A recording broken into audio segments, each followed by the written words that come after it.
In this video we're going to talk about functions. So the first question is, well, what is a function? The book would say, most books anyway, would say a function is like a machine where you put in a number and then the function does something to that number and spits you out a different number. Okay? Or it could spit you out the same number even, right? But you put a number in, does something to the number and it spits you out another number. The way I like to describe it is this. Let's say, if we look over here in the green bit, let's say we had a zombie epidemic in Ireland. And zombies were starting to multiply, I suppose, right, and take over the place. And Leo Varadkar, the Taoiseach, had a press conference. And the question was, well, how many zombies will there be tomorrow if the zombies keep progressing the way they are? And Leo Varadkar talks to his scientist and the mathematician and the scientist, and they come back to him and said, okay, there's going to be 200 zombies tomorrow. And then the next question is, well, what about in 3 days' time? How many zombies are going to be there then? And Leo Varadkar again gets onto his scientist and his mathematician, and they do the calculation, and they figured, okay, there's going to be 260 zombies. And the next question then is, how many zombies are going to be here after 7 days? And Leo Varadkar goes to his mathematician and his scientist, and they say, hold on, we'll give you a function. And all you do then is plug in whatever day, whether it's the day 1, day 2, day 7, you put that into the function, and the function will spit you out however many zombies you're going to have. Right? So, for instance, if we look over here, let's just say here's the function that Leo Varadkar was given. And let's say they want to find out how many zombies there's going to be after 10 days. Well, D stands for days, Z stands for zombies. So we're going to put 10 in for days, 10 days, then another 10, plus 3, 10 squared is 100, minus 20, plus 3, so you're going to get 83 zombies on day 10. Okay? You could do the same for day 11, day 12, whatever. Okay? That's really what a function is. Next question then, what's the domain of a function?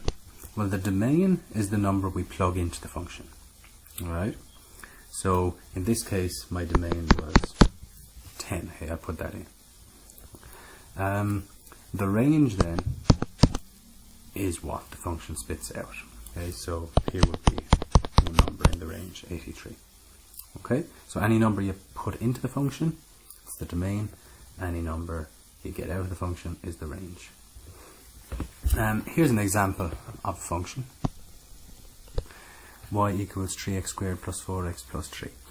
And if I wanted to find out what y is when x is 7, I will just put 7 in for x. Anytime we put in the number, we always put it in brackets, okay?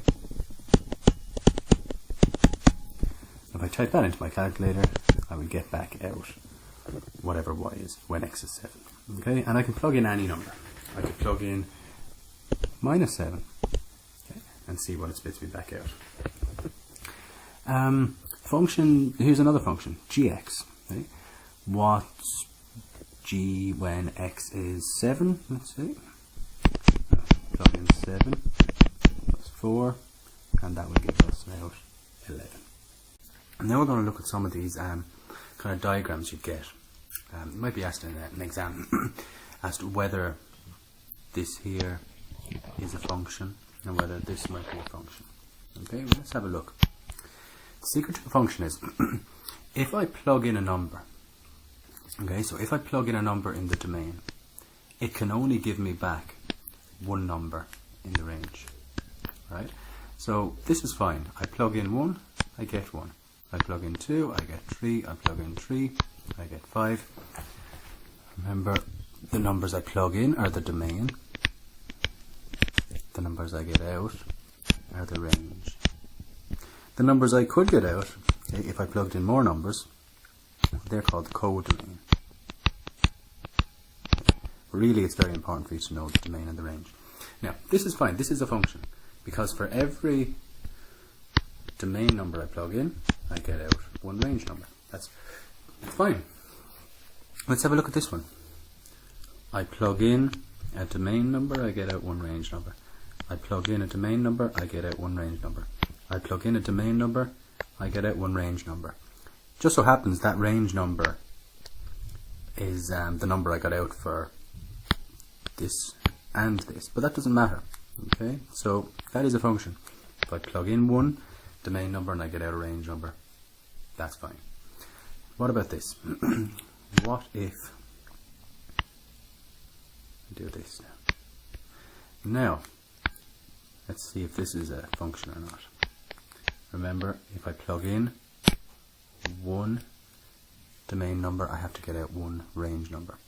I plug in 1, I get 1, that's fine. I plug in 2, I get 3, that's fine. I plug in 3 and I get 3, that's fine. But hold on, if I plug in 3, I get 3, I also get out 6. I cannot plug in one domain number and get out two range numbers. So this, okay, is not a function. It was a function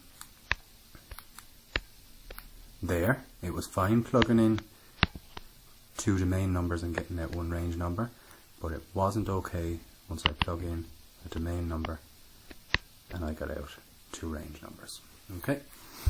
Lastly then, notation of a function. So a function could be written like this: y equals 2x plus 4.